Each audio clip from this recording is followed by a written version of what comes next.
Oh shit! I can't hear you. I'm sorry. Can you hear me?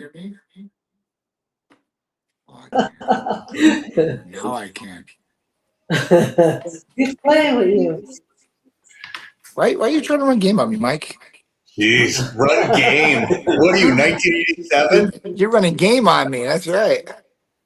You're Old straight school, out, baby. straight out of the Midwest. Uh, Hello, sir. I'm doing good, man. I'm doing good. Yourself? Hey, no, how'd the game go? He pitched 4 innings. He pitched really good until about the fourth, and then he balked, which he shouldn't have done. And I don't know what a punk is. a balk is like, all right, so a pitcher can only move certain ways on a mound to do a pickoff. Okay. So when the pitcher's foot's on the mound, they can't just throw. Their back foot has to come off the mound, and then they can throw wherever they want. Did not even know that. So if they throw like that, what happens is it's a balk, and what happens with a balk is people advance. So a guy from third base gets to go home automatically. So as soon as that happened, I mean, he hit like one batter pretty good, and then he just like I said, I don't know what happened out there. The fourth inning, he went in and just it wasn't going his way. So coach pulled him, and I'm like, you probably should have. I mean, I would have pulled him too. It just is what it is. He's got to learn from those mistakes, and at this point in the game, he can't be making mistakes like that. I mean, it happens, but not too often. I got you. It's all right, though. I mean, listen, he pitched really good. He got a lot of strikeouts. I think he got like at least 4 or 5 strikeouts in 4 innings. So, Well, let me hit him start to the fourth. here. I put up a funny little post this morning, and it's all about peptides. Mm-hmm. Oh, I seen that. And so one of the first questions they asked is, what is a good start cycle? What's a good start cycle? Yeah. Okay. I mean, well, it really depends on what their age is or whatever it is, but a good cycle, I guess, to start with peptides, they go in a number of different ways. So I mean, I would always start with maybe like a GHRP, a growth hormone releasing hormone peptide, like CJC, ipamorelin, or tesamorelin. I'd probably go that route to start, either one. And then I'd probably mix in a little bit BPC, maybe TB500 with those. It's hard because there's so many good ones. And the third one, I guess, is a starter because that's going to help you with recovery and all that. It's going to raise growth hormone levels, anti-aging effect. You're going to feel better. You're going to sleep better. Third one, I would say, maybe not peptide wise, but I would probably put NAD in there. And NAD would probably be the third go-to. If it had to be a peptide per se, um, it might be GHKCU then at that point.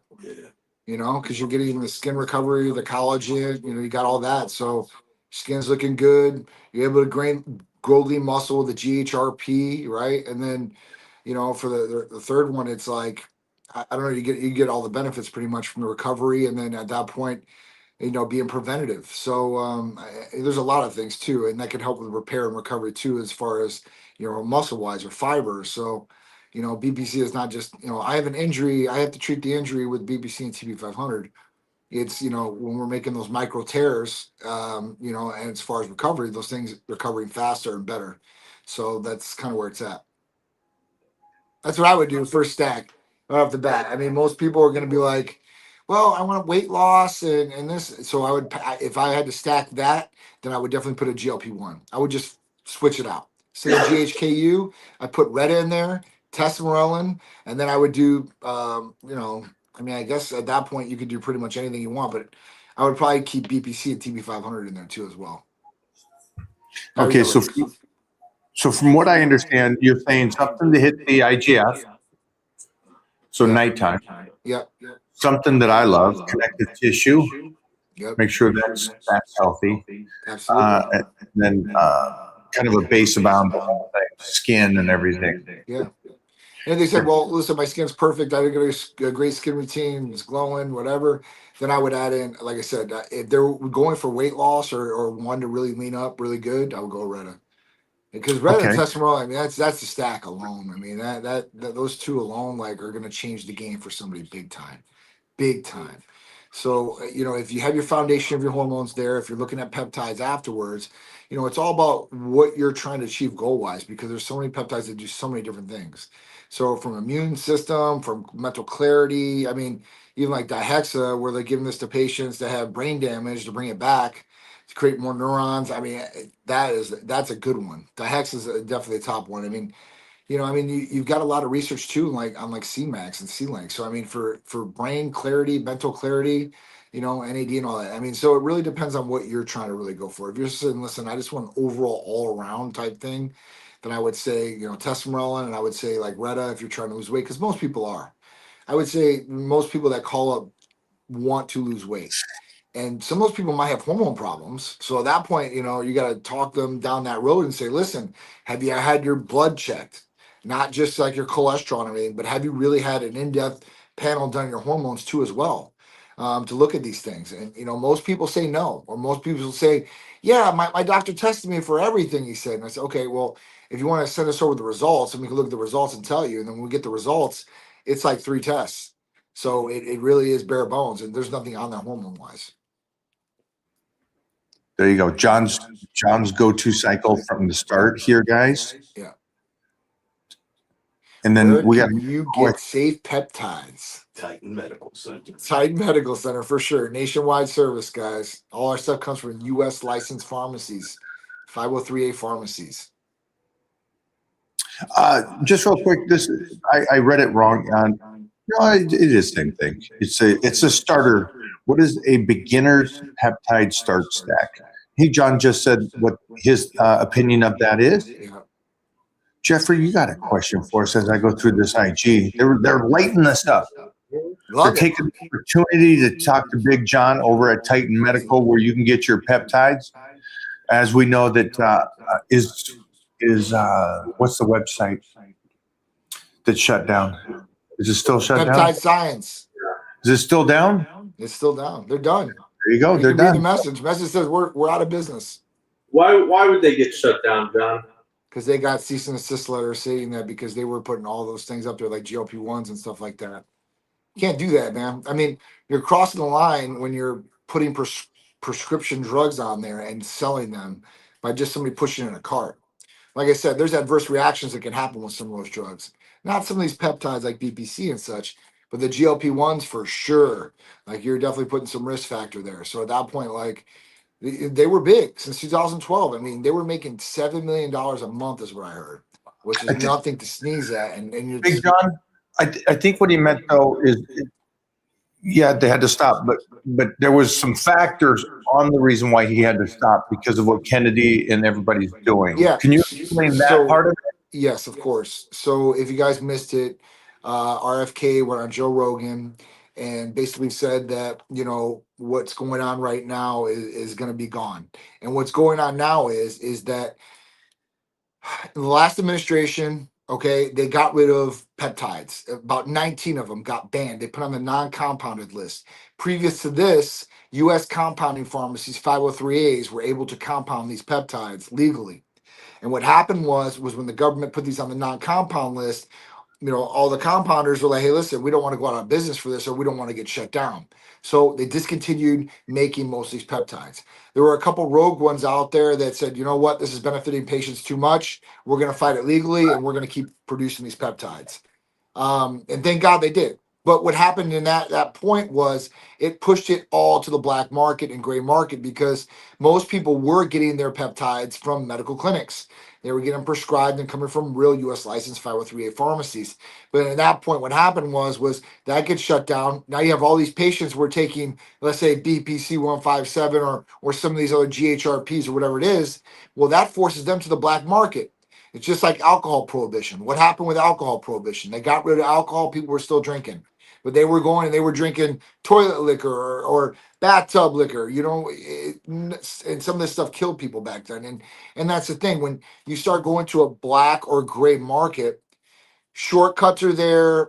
The bottom line is all that matters at that point, and people don't really care about their health. So it's a big thing, and a lot of people really weren't scared about taking black market or gray market peptides, which I don't understand that.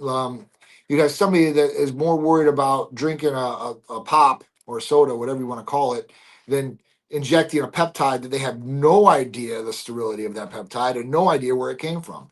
It just baffles me. So, you people out there that are like, oh, this is so bad, but you'll do that. I mean, you got to look yourself in the mirror and say, hey, listen, am I being hypocritical here? Yeah. It's just, it is what it is. So now RFK went on Rogan and said 14 of the 19 of those peptides are coming back for legally to be compounded, so that as general public, that you're getting it from an ethical source that's doing sterility, concentration, endotoxin testing, and making sure that you are getting what you're supposed to be getting, maybe not underdosed or maybe not even the product itself. So this is something that was a big deal and is going to become even a bigger deal. So that's why peptide science closes doors. There's a number of other ones that have closed the doors too or got shut down. So the writing is on the wall, because now every Tom, Dick, and Harry out there has a peptide line. Gym owners, they're selling peptides. You know what was really messed up was at the Arnold, there was a peptide company selling these peptides directly to kids right there at the Arnold. At the Arnold. Paramount Peptides. I got the video.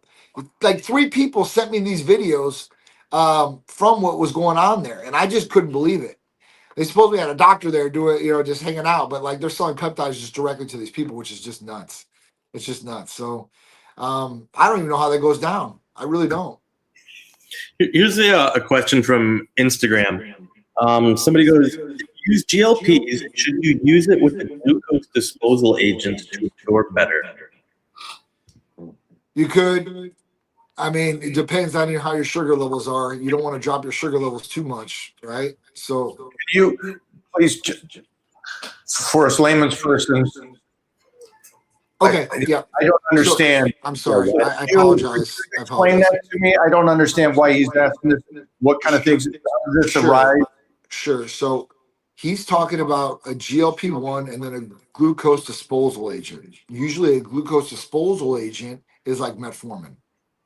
And GLP-1s are like, Ozempic, Mounjaro, retatrutide, right? Those are like the GLPs.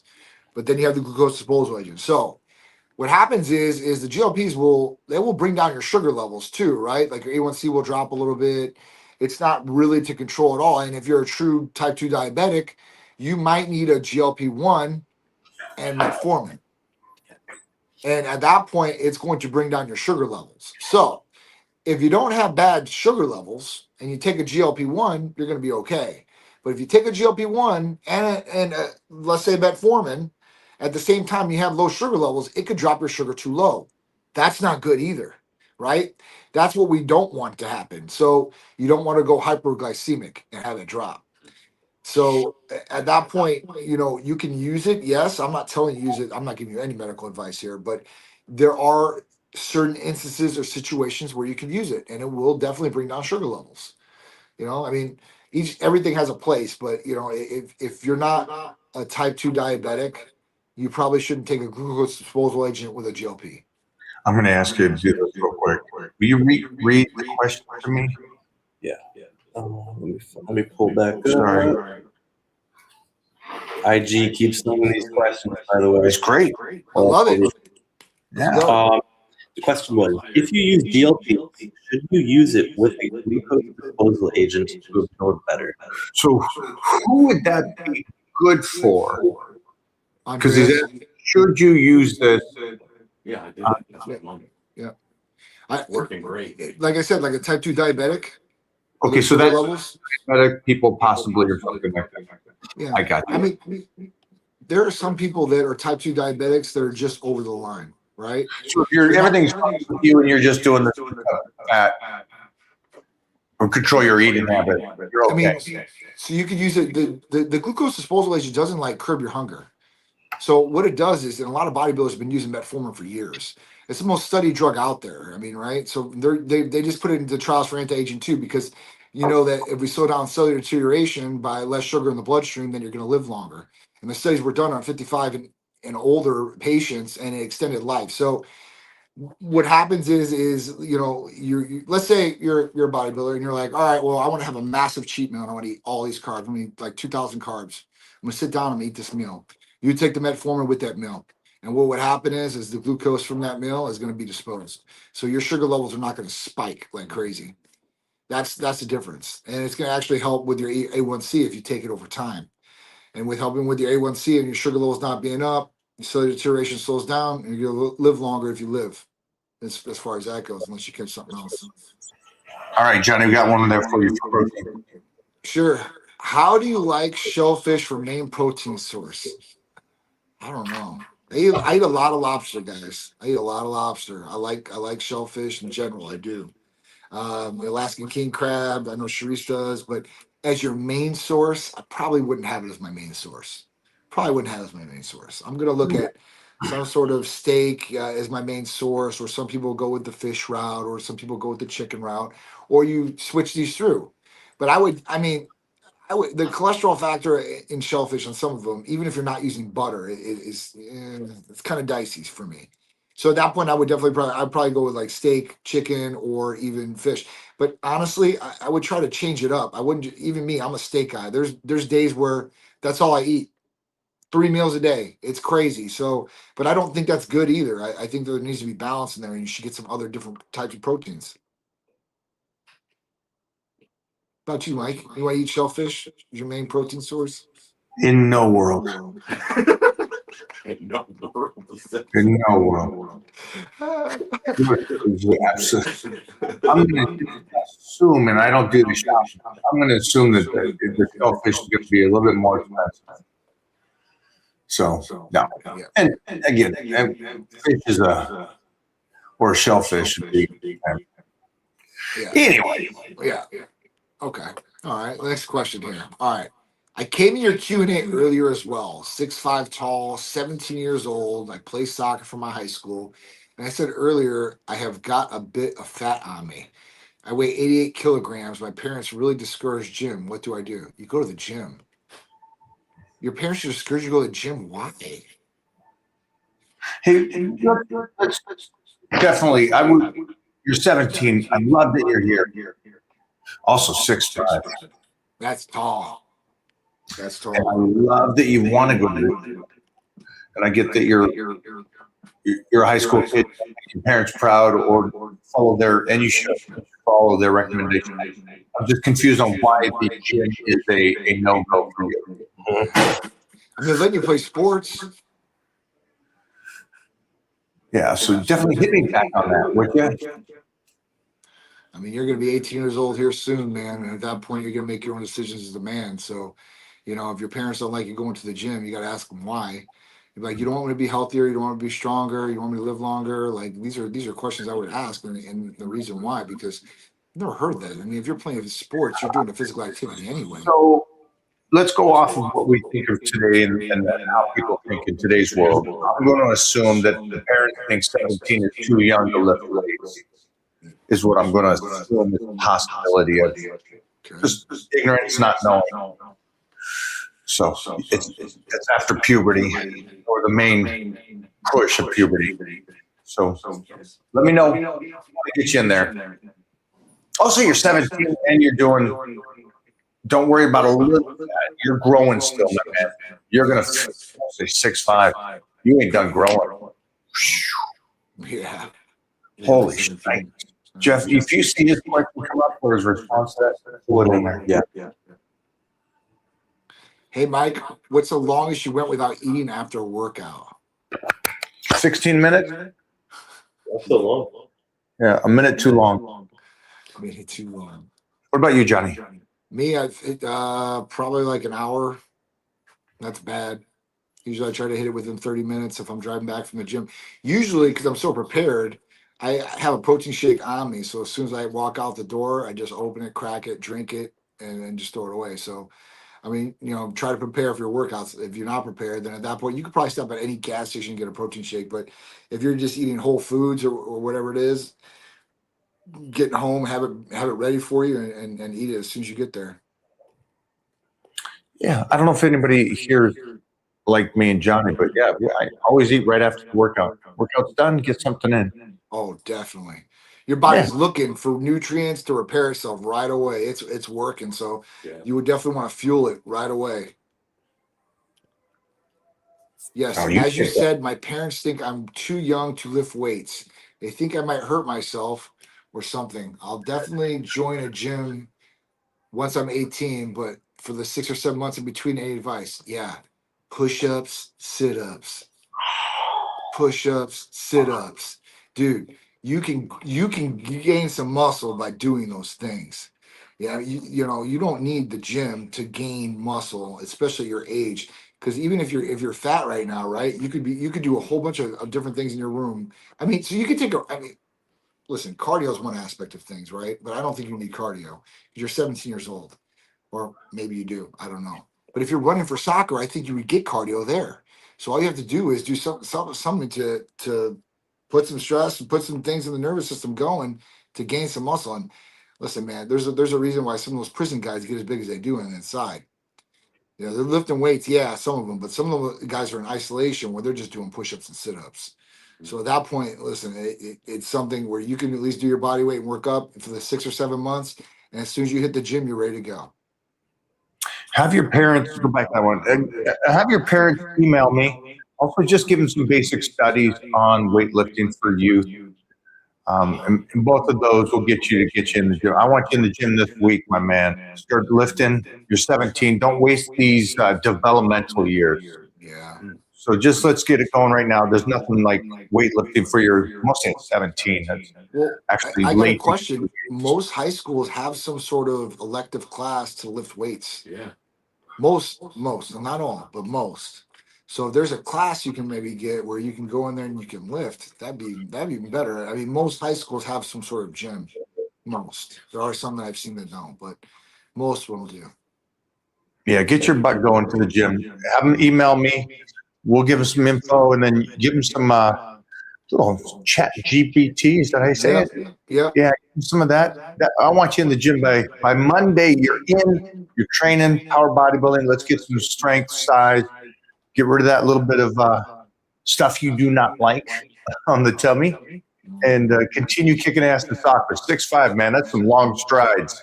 Please tell me you're a forward at least for that, or the goalie. Oh man. All right. This is a good one.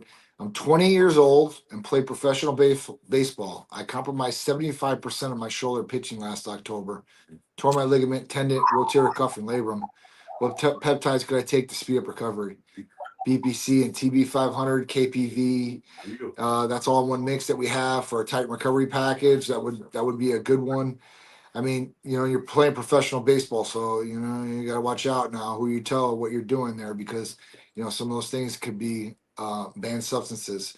Not as far as the peptides, I don't think, but maybe a testosterone or something like that. But that's what I would do. I mean, that's definitely what I would do, and rehab the hell out of it. I mean, you got to look at. I mean, this does look pretty bad, right? But there's worse things that could happen, and at that point, if you look at, and I know he's probably just he's an anomaly, but Shohei Ohtani has 2 Tommy John surgeries and goes and pitches and hits. So you come back from one. They always say you never come back from 2. And for him to go out there and do that, that just shows people that they can do it. But you got to get the recovery aspect down, and you got to make sure, sometimes if you're not built right or you're built too strong in one place, it could do damage to when you're throwing too. So make sure, I'm sure as a professional baseball player, you're 20 years old, you probably are built pretty good, but just make sure you're building everything, your back, your arm, your shoulder. I mean, this is all going forward. So, depending on where your arm slot is too, as well, that could be compromising the shoulder. So look at those things.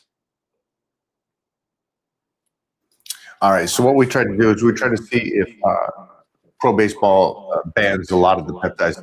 They only ban some. Yeah. The TB 500 and BPC obviously are some pluses for you. But again, they can test for those, and those are a couple that are banned from what you see. Yeah, it says that they tend to ban Categories. rather than specifics. Ooh, I like that. So they probably block Growth hormone. growth hormones. Yeah, they don't want testosterone, growth hormone. They definitely don't want that stuff for sure. So check to see if check to see if you can do BPC and TB 500. We My can man. definitely help you out with that too. We definitely help a lot of baseball players out, man. And your shoulder, you got you got to protect it even more, and you got to give it what it needs to go back to where it's going to be, or as best as it's going to be. Because at that point, if you keep throwing that shoulder, especially after it comes back like this, and you're not all the way healed, you're just going to have another injury. Also, just congrats being 28, doing your playing a game as an adult, which is badass, man. That's how life should be lived. So congrats to you. Thanks for being here. Thoughts on a carnivore diet? Pros, cons, Mike. If you can stay with it, congratulations. Have fun with it. See how it works out for you. Johnny? I mean, I eat carbs, so carnivore diet is not full with me. But could I eat just meat and some carbs here or there? Yeah, of course. I just don't. I wouldn't probably go all the way in with just meat. Whether it's clean carbs or I indulge in some French fries here or there, I'm gonna get some in. So I couldn't stick to a carnivore diet straight. But at that point, most of my meals it's carnivore. It's meat, one way or the other. So, Keep but that there for a second. I like adding some carbs in there a little bit. But some people have great. You hear success stories about almost every diet out there, though, right? But I mean, I like carnivore for a couple reasons. I like carnivore over some of the other ones because, listen, you're a caveman. You're going back to caveman days. That's carnivore diet. At that point, like if you can sustain on meat, I'm sure they did to a certain extent. But like I said, it's just not for me. Yeah, I think it's a great one for everybody here today. The reason I answered the way I did is just because most people are not consistent. As unfortunate as that sounds to me, it's tough for somebody to stay on a diet. So if you find something, I don't care what it is, at least you're creating a habit for a moment, and then you'll find a diet that works for you. And so you want to do that? You want to be a vegan? I don't really care. Do whatever you want to. Just find the habits. Find the habits in this. I like the carnivore diet over all the other diets. I don't like vegan diet. I hate vegan diet. So carnivore is definitely the number one runner there. And then keto diet, right? Like eating massive amounts of butter and putting in your coffee. And dude, there's no way I would do that. So if I had to pick a diet, I think I would pick carnivore over all the rest of those diets, except for the regular diet that I'm on now, obviously. I think you and me just pick dieting. Or not dieting. We're just eating some carbs, protein, and fat. Yeah. Be careful right here. Trick, guys. Create the habit. Don't look for the trick. See what you can create.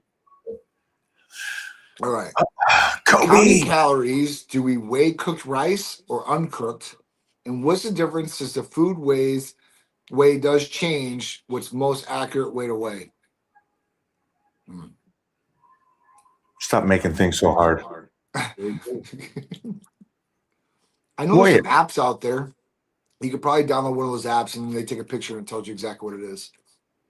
I mean, I've seen them. I don't do it myself. I can kind of look it out and say, listen, this is like a cup of rice to me or half cup. And this has been doing it so long, but I mean, I don't know. I guess you weigh pre, right? Counting those calories like that. You'd wait after. You just half a cup after. Yeah, you cook rice. Take out a half a cup. There you go. Here's your meal. Have a nice day.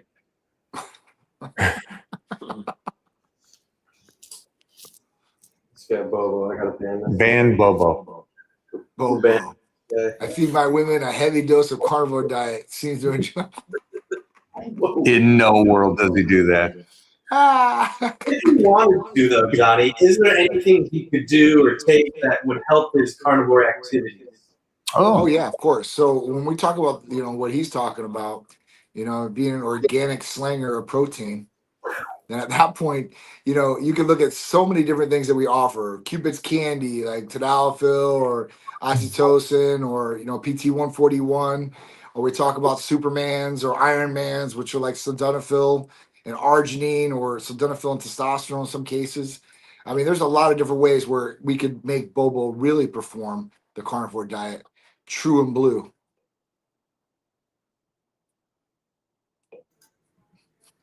Also, we'll get Johnny a question and then jump back on the IG, see what they got for us. What's the most underrated piece of advice you've ever gotten in your career that completely changed how you train? Most underrated. The idea that you have to recover. That was the smartest and greatest thing I ever learned. That's it. I don't know. That's tough. I realize that it seems like now the echo is coming out that we said 30 years ago. Now everybody's coming out going, well, you can't be always breaking your body down. So much exercise, so little food. It's like, really? You're getting older and you're not recovering every single day? Yeah. Yeah. What's your big takeaway from the years of training? And also just being around these top tier people that come in to see you and talk to you about their protocol. I mean, I guess consistency is one of the number one things. I mean, it sounds so easy, but I mean, that's definitely the one thing that I know is everybody is truly driven. That usually is a higher level person, and at that point, they're really, I don't know, meticulous in some aspects, and at that point, very driven and very consistent with what they're doing.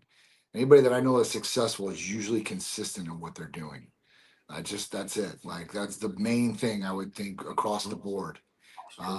If you're not consistent, then at that point you're going to fall off and you're not going to keep moving forward. So, I mean, you can just start over, start over, start over. But I don't know. Consistency for me would be everything. From training, I guess, like, you got to eat to grow. And if you're not eating the proper foods, you're probably never going to go anywhere. And it sounds so simple, but it's not for a lot of people. TB 500, BPC 157 is better than just TB 500? Yes, absolutely. I mean, two different things as far as, what they're doing in there for you, but they're all helping you heal. So you definitely want to use these two together. As far as they go, they're very synergistic and will definitely help expedite the result or repair. 9 months on tirzepatide, I lost 100 pounds. That's right. That's the power of GLPs, especially if you have the weight to lose. And congratulations on 100 pounds. That's a huge number. You lost a person almost, dude. I mean, at that point, it's so. What do you weigh now? I guess.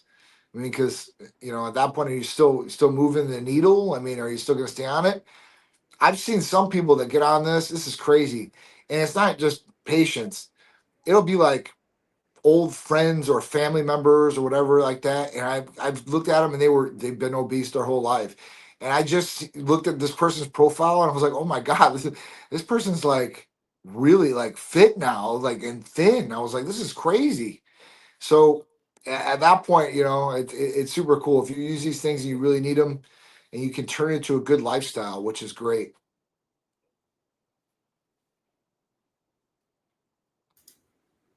How's your skin? Let us know. Let us know. 9 months, 100 pounds. Are you taking care of your skin, lotioning? How do you keep your mental health in check when you're depleted? That's a good question. I don't know, man. My ECAs, I'm pretty much can get me past that point, but I don't know. You struggle. I mean, I've never, went all the way down that stage route, but at that point, like, I've depleted down, but I don't know. You just you gotta find something that's gonna get you up. You know better than me, Mike, on this. If you're depleted and you're dieted down and you're at low body fat, so that's going to be different than the person that is depleted, but they still have a lot of body fat on them. You should be okay if you're still carrying a lot and you're still depleting yourself to get down. But as soon as you lose that extra, it's tough. It's another one of those things. It's not much. It sucks. It's a mental fight. But again, I know it's there. I know it's happening. I know if there's an issue, it's most likely me. So just keep that in mind when you're depleted from food and you're depleted from training and everything on top of it. Yep. Great question, my friend. Sorry. Is the peptide wave real? Absolutely. This peptide wave, it just didn't start now. The peptides have been around. I mean, we've been using them with patients, I mean, for over 12 years now, 13 years, because Semerolin's always been around. GHRPs were after that. And then we started getting to like BPC 157, TB 500, CJC 1295. Then we started getting dihexa. I mean, it's going to keep going. So the wave is just starting right now. It's not even near the peak of where it's going to be. Have you noticed that fitness is more popular now than ever? Is it just because of social media or genuine understanding that fitness offers benefits? Oh, I think it's just social media. Yeah. Yeah, because it's not popular in society. It's just more visual appealing on social media. You're going to look at somebody's abs or a hot chick, it's good body online. Yep. Still in the woodworks, or actually, there's so much information. You get the other side of today's world going, oh, just because you're in shape doesn't mean you're healthy. Well, kind of does. There's a majority. I'll take the guy in shape over the 400-pound dude. I probably think the guy's in shape most of the time. But 80s and 90s, it was a global phenomenon. Yeah. Movies, people, Yeah. celebrities, everybody was health and fitness. The government was health and fitness. The schools were health and fitness. And we've lost government. We've lost schools. Yeah. We've lost the bullyingness to call out, I don't know, what is it, body shaming or whatever it is. It's like, you're 300 pounds. I'm glad you're happy with that, but that's not healthy. We've lost that, and we've lost the ability to do that, because if you do that, then you're a bad person. Yeah, actually, you're a good person because you're telling the person their decisions, how they're living, are all bad choices. So, I hear you, my man. It's popular because of the visual of it. Yeah. And it's easy to become famous with a good body on social media. Yep. I mean, you're attractive, right? It's the oldest form of currency. So as we've talked about many times, like, it just is what it is. And at that point, like, the fitness industry is just one aspect of things. I think that people are moving towards that now. And I believe that in the future, it will be the rave. It might not be genuine across the board as far as mental like it was in the 80s and 90s, but I think with some of these GLPs and some of these new drugs coming out, you're going to see the next generation of people probably be the most fittest that they've ever been and healthiest. I mean, there's just so much stuff that's coming out where people, they really don't have to do anything, or they won't have to do anything to a certain extent, and they'll be able to become fit looking, and they'll be able to be healthy inside by the blood markers, but they're still not into it, if that makes any sense. Like, if a person doesn't change their diet, doesn't change their lifestyle at all, doesn't work out, but can still lose a massive amount of weight and look the part, it's not going to move them to do anything. I don't know. Like I said, it's a love-hate relationship. I think something I left out on that was everybody that was doing the body positive, even for the fat people, all the celebrities that were fat saying body positive. As soon as something came out, it could make them change. They instantly go, I'm getting skinny. Yep. My doctor recommended this or told me I needed this, so that's why I took it. Okay. I thought you said you were okay. Why'd you? Hypocrites. That's what I'm saying. They're all hypocrites, but whether they like it or not, they can do it now. So before, it wasn't like that. You actually had to go put the work in. Even if you had certain things like testosterone or whatever it was, you still got to go put the work in. You had to eat right. And now it's just like, you don't need to do any of this because I'm just going to take my shot a week. And at that point, that's going to do most of the work as far as me not gaining any weight. It's crazy. Did you see the show, The Beauty? Okay, you need to watch this show. This show just came out. It's on Hulu, whatever.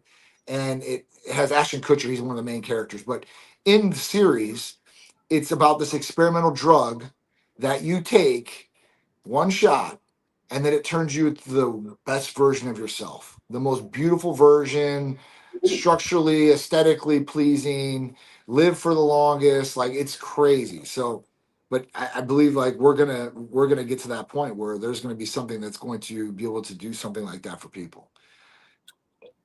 Wait a minute. I think Divinity. Hey guys, there's a movie out right now. You can watch that on Prime or Apple TV called Divinity. Yeah. And they talk about taking a little potion and becoming the ultimate you. Oh yeah, there was another one for sure. Check it out. There's somebody in there.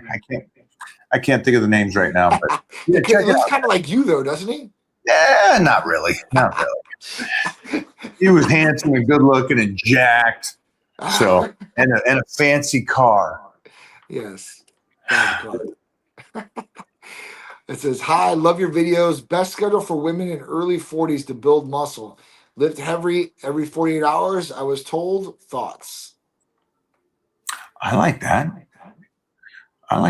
48 hours. Yeah, you'll find what works for you. But you're over 40. Definitely know this. As a woman, you need lifting more than guys because of bone density.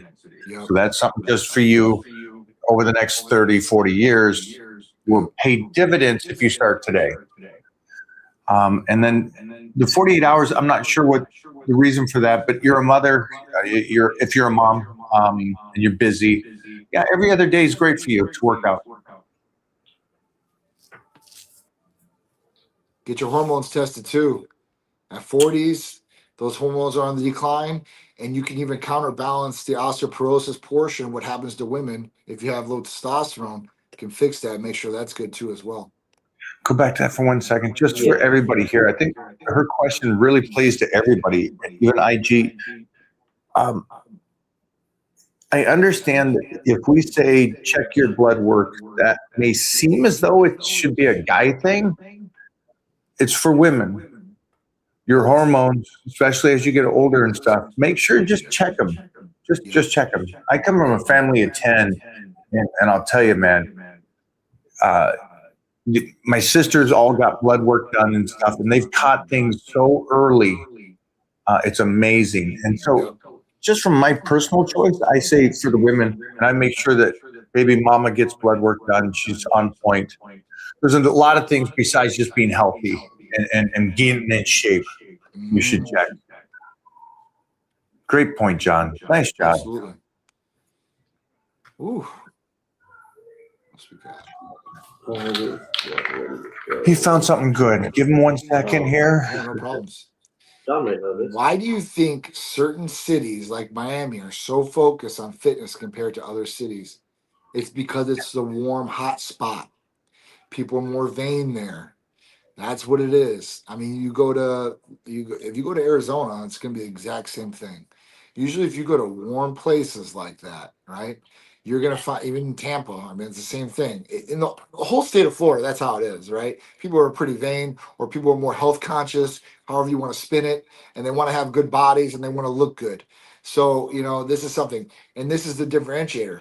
When I grew up north, it wasn't really like that because, you might get 3 good months where it's really warm, where you could wear shorts or tank tops or girls' skirts, whatever it is.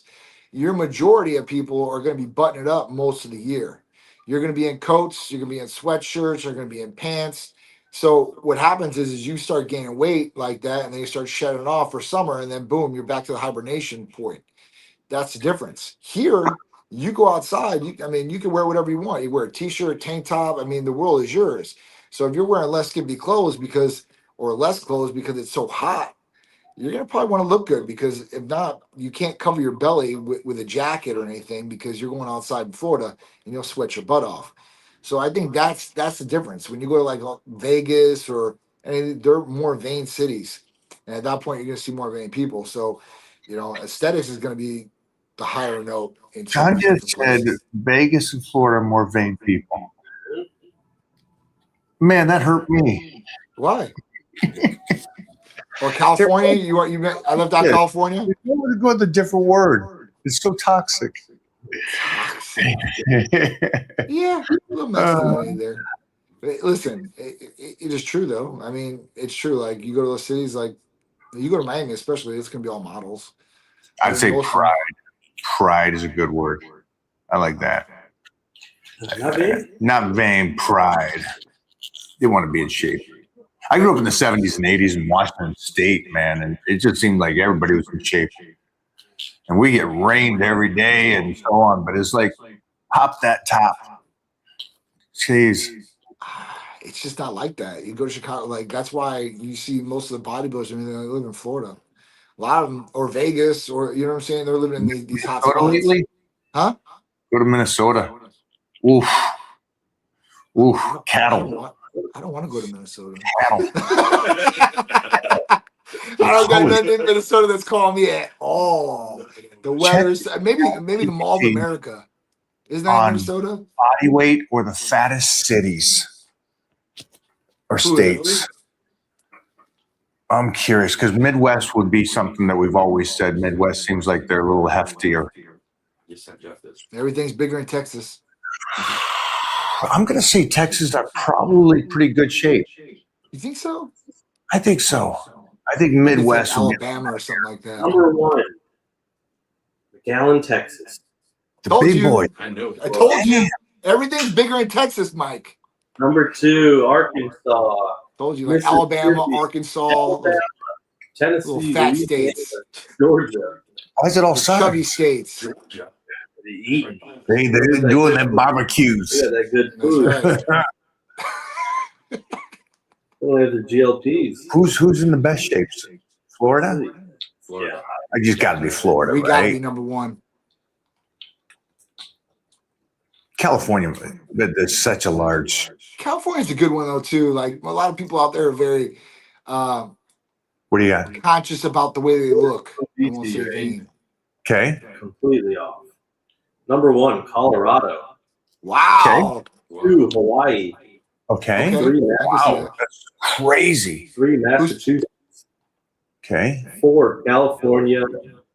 5, New York. 6, Washington. 7, Vermont. 8, Utah. 9, New Jersey. 10, New Hampshire. I'm so lost. Yeah. Wow. Mike wasn't expecting that. Colorado and Hawaii have number 1 because everybody there hikes, surf, cycles, skiing, outdoor lifestyle. Outdoors, they're moving. Yeah. Oh, that's Colorado's got. I mean, think about it, Vail and everything like that. You got some pretty like high up people in Colorado. Think too. about the carbohydrate intake in Hawaii, and they're still up there. Wow. Think about all that kind of cooking, the Hawaiian food, the pineapples, and cheese Louise, and they're still moving and grooving. I love that. Good for them. Warm states usually move more. Cold states usually move less. Keep this in mind, though. These obesity rates, even though they're the lowest, they're not good. Oh shit! Yeah, no, I know that. Yeah. I heard something about that. We are actually, on average, fatter than pigs now. It's Yep. still not 27% obesity rate. 27 Yeah, but still obese. for the least. Yeah. I don't even want to know what overweight is. I bet you overweight is over 50%. Oh, it's like 70%. I just looked that up like probably about 2 months ago. It's like 70% right now. That's what I'm saying. It's scary, Mike. Obese 40% obese in Mississippi. in Mississippi. All right, well, all right, here we go. We got a good one for Big Johnny. Turning 45 this summer. Thoughts of getting on TRT. Retired Army Ranger. Always been athletic and fit. Hurts now. Yeah, man. Well, listen, we appreciate your service, and you're probably airborne, so we appreciate that. 45, man. I'm 45, so you can still do it. And honestly, it's probably that time. You know, as you're getting older, automatically that's going to lower 1% after 30. And being an Army Ranger, I'm sure you've got hit in the head maybe once or twice. It's something to at least look at through blood and then make an educated decision. If it's lower on the lower end, definitely. And it will definitely improve a lot of these different things that maybe you're going through. So, and, you know, for recovery and everything like that, that's where peptides can come in, like BPC 157 and TB 500 and a couple other ones, where it can definitely help some of those different things that maybe you're having some pain with. So I would definitely look at it, and we can help you out nationwide. Thank you for serving, Ranger. Badass, man. Badass. Yep. Get the blood work done for the T. And then I work with a lot of SEALs and Rangers, and you guys are beat up. Oh, yeah. And just check, like Johnny was saying, BP, TB 500 for your ligaments and joints and the pounding that you've done. Because I know like 45 is like a 60-year-old man, right? It's like you guys trash your bodies. Again, thank you. I appreciate you, man. Thanks for helping everything you've done for the United States of America. I got my army green on today, actually. I had to wear Nice. some sort of green for St. Patty's Day. It's St. Patty's Day, so I'm like, I need some luck of the Irish today. Side note here about the obesity. Okay. The most obese European country is just about on par with the least obese city in America. So the most out of shape European country is still just the same as our best United States city or state. Wow. That's crazy. It just kind of shows you that America, with their health and this craziness, Our food companies, everybody has let us down. do better. Do better. We don't need to be told what to eat. You already know what's good and what's bad. Yeah, you don't need a food chart to tell you that. Your cereals. Yeah. Anyways, go for it. Got another one, Jeffrey.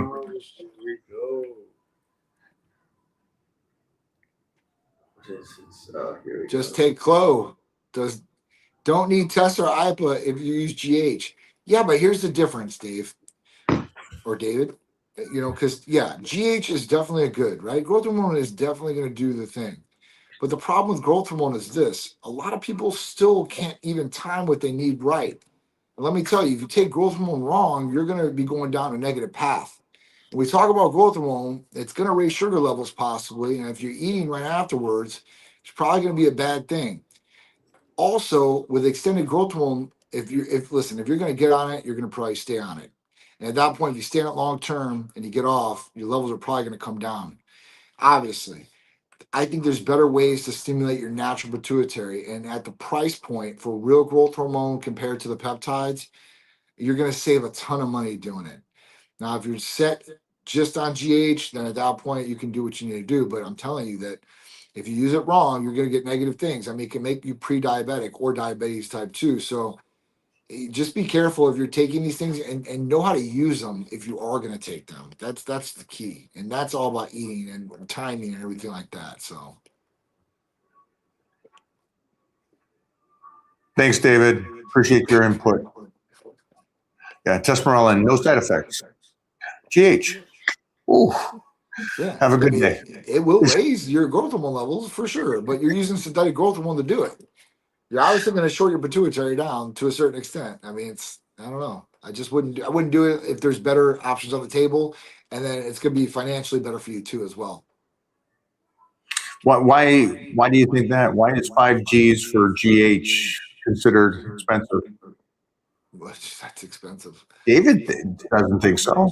Oh man, well, he's not getting real growth hormone then. He's probably getting the gray tops or the yellow tops or whatever from China. John. Yeah, if you get the $200 kit from your boy or whoever from online, that's one thing. But if you're getting like real omnitrope or real growth hormone, I mean, from like let's say CVS or Walgreens and a commercial product, it's going to be expensive. I mean, one of those vials, like a 5.8 milligram of omnitrope, would cost me at like clinic range probably around $440. You're going to probably need at least 4 to 5 of those vials for the month, maybe a little bit more depending on what's going on. But that's my price. I get a discount. A price from the pharmacy, you're going to probably pay like almost like $1,000. I mean, maybe per vial you'll pay like 6 or 7, I guess. But 7 vials times, I mean 5. I mean you're talking about like $3,500 right there. Jeffrey, what do you got for us? Let's see what we got. What we got, Jeff?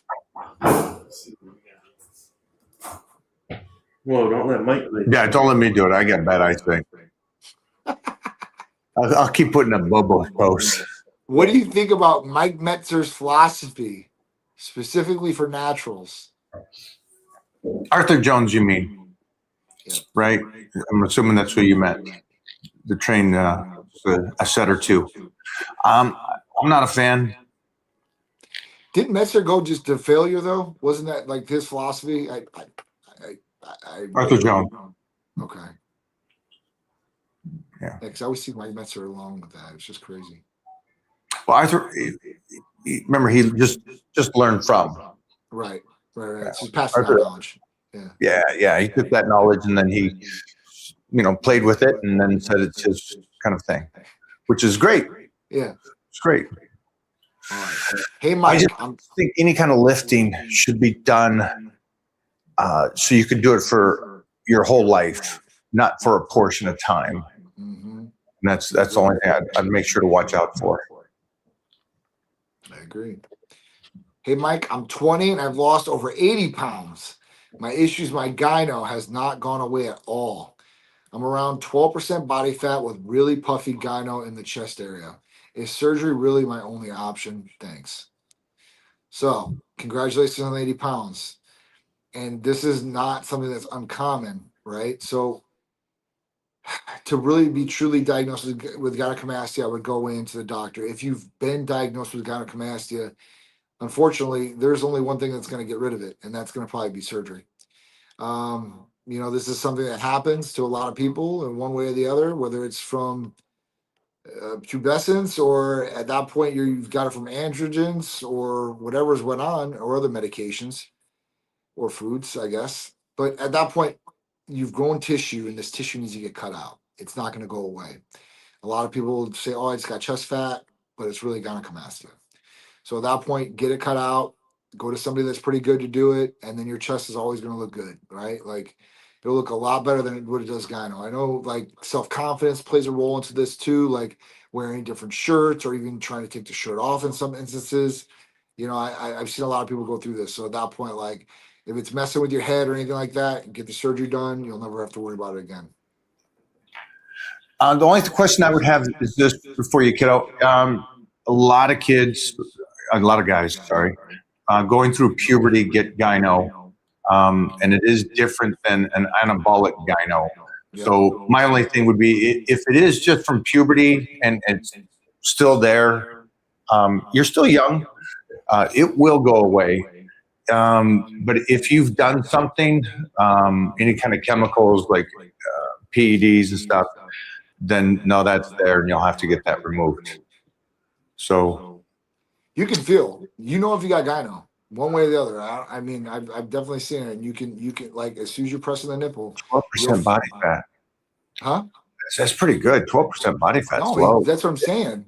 Like usually you would lose, like if it's fat on your chest, you would lose it along with it, right? At 12%. You know what a 12% looks like to a certain degree. At that point, it's still not going to be a lot of like just upper fat chest, and then lower half is like getting it like almost diced up, almost to a certain degree. Like it doesn't happen like that. Is your nipples, are they out? Is that what it is, or is it like side twists, like the side nipples? I mean, there's a couple different ways, but listen, if you feel in there and you feel like a ball in there or anything like that, then it's kind of gynecomastia. If you're not feeling anything like a ball like that, it might just be tissue. I mean, I would go to a doctor and get it looked at just to make sure. Best workout to get abs. I don't know. There's a couple different ways. I think, leg lifts, crunches, the Russian twists. There's a couple different things. I like to do scissor kicks. I think a combination of all these mountain climbers, those are good ones. I mean, I would work a couple different variations of those exercises, and I think you'd be good to go. I love decline sit-ups because there's some great lower back coming into play as well. If you don't just flop, and then hanging leg raises, I think is amazing. I think those two bad boys, and they got a snowball effect of other things coming into play that will help you out besides just getting great abs. Mm-hmm. So those are some of the definitely goes to. I can't even speak. You up, Johnny? Huh? I'm up. All right. Have you ever done a training cycle for lower body using only squats and deadlifts? What was your target set and rep range and frequency for the week? How long did you run it? 12 weeks. it always plays in that range of 7 sets, and you're playing with that small below 5 rep range, 7 sets, and then you just keep doing the volume over those 12 weeks. And yes, I have just done those. And you usually do that on a powerlifting program, and then I would just drop the secondaries. Yeah, it's great. You want to get that focus on the strength. Oh, the man, the myth, the legend, Jimmy Bluff. Let's go. This guy right here is the medicine man. Magic He's hands. got the gift. He's got the magic hand. Oh, do you have Joseph's number 2? Ben Arnoldson? I think he messaged me, and I was going to tell him to go to Jimmy. Oh, yeah? Yeah. Jimmy, I'm going to send you over Joseph, Arnold's son. He needs some magic. He needs some magic. He's competing in 2 weeks. Oh, really? Yeah. Oh. Which is great because it's a natural show, too. So it's great. Nice. Yeah. That's awesome. That will get some people talking, won't it? Oh, yeah, for sure. Here comes the natty or not videos. I don't know. You're the offspring of the most genetic gifted human that's walked the planet. There's no way that's real. That's definitely gassed.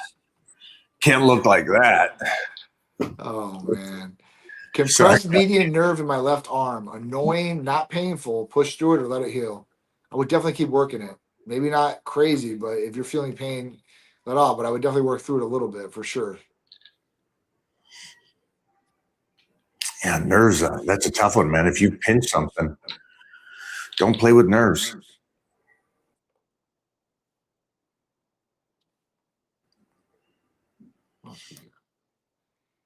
How have you kept mentally strong enough to keep the willpower to keep training as long as you have? Oh, habit. Habit, yeah. That's definitely Just habit. me. Mentality. I mean, mentality is I want to go do it. There's never. It's not like I have to go do this or man, it sucks. Yeah, it's like I want to go do it. And if I don't get to do it, it's the opposite. I'm like, damn, man, I should have got it in today. I don't know what. Like I'm gonna definitely make sure I get in tomorrow. I mean, that's the power. I mean, the power is like, listen, like, who do you want to be? What do you want to be? And at that point, if you want it that bad, you're gonna go get it, and that's the power. That's your motivation. Parents out here, I would create the habit with your youngsters. That's why I got lucky. Yeah. It's not a debate. It's not a thing that goes on in the mind. You just get up and go, Yeah. which is cool. And we did a video a couple weeks back, and the interviewer was trying to get what did they call it? The mantra. What's your go-to line to get you motivated on days you don't want to go? And I'm like, I don't know what that is. I just go. Audio books or music when we're working out. I like music. There's actually studies on music and what it can do for your workouts. So check it out because it's pretty cool. So if you can use music to motivate, and music does motivate, at that point I would use music. I've had better lifts sometimes with music than without. Audiobooks, I think it's just you're concentrating on something else. When you're working out and you're using music, you're not focused on, I mean, you could sing the lyrics, I guess, if you're not really into it, but most people are listening to it and driving them. And at that point, they're getting really intense because of the music. So, that's something that I would use. Audiobooks is not something I would do. Unless maybe you're doing cardio and you're just up there and doing cardio, and then you can listen to your audiobook or you can read your book. I've seen people in the gym reading books, and they're like, they're stepping it up, man, sweating like crazy and just reading the same. I would get sick doing that. I would get a headache. What's the best dosing strategy for the Wolverine stack? I've got some beat up shoulders and elbows from many years of lifting heavy. They're now barking pretty loud. I'm considering the peptide stack, but I have no clue on how to use it. That's why you guys come to Tight Medical Center, or you guys use us nationwide. We're here for medical support. We're going to tell you how much to do. We're going to tell you what to do. There's no guessing games. You know what you're going to get. So that would be it, Will. I would definitely call Tight Medical Center, 727-389-3220, and ask for the Wolverine stack. And we've got something beyond that, too, as well. And we'll talk about everything for you. We'll go through the whole process. You'll be medically monitored. There's going to be a provider that talks to you. So at that point, it's something that is very valuable for you because you're not going to be playing a guessing game. You're not going to go online asking questions on how to use this like a lot of people do. And at that point, you might be getting bad information.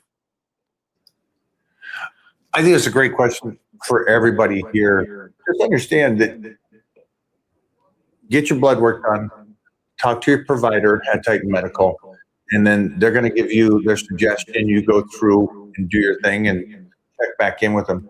All these questions about how much to do, that's going to be taken care of in that conversation. Also, they're going to have the blood work there with you, and you'll be able to see this, and you'll understand this better because of every individual is different, your blood work, what's going on.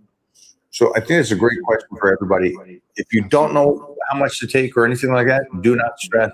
That's what John does. This is what his team does, and helps you get to what's optimal for you as the individual. Yep. And on that note, Johnny, thanks for hanging out today. I appreciate it, man. Our special for the week is pretty cool this week. I should probably mention this. So it's Patient Appreciation Week at Titan Medical Center. So there's discounts across the board on all therapies or whatever your therapy may be. So if you guys want to find out what that discount is, call or text 727-389-3220. If you're a new patient that's wanting to come aboard and use peptides or anything like that, give us a call. We'll talk about everything with you, okay? There we go. Thank you, Johnny.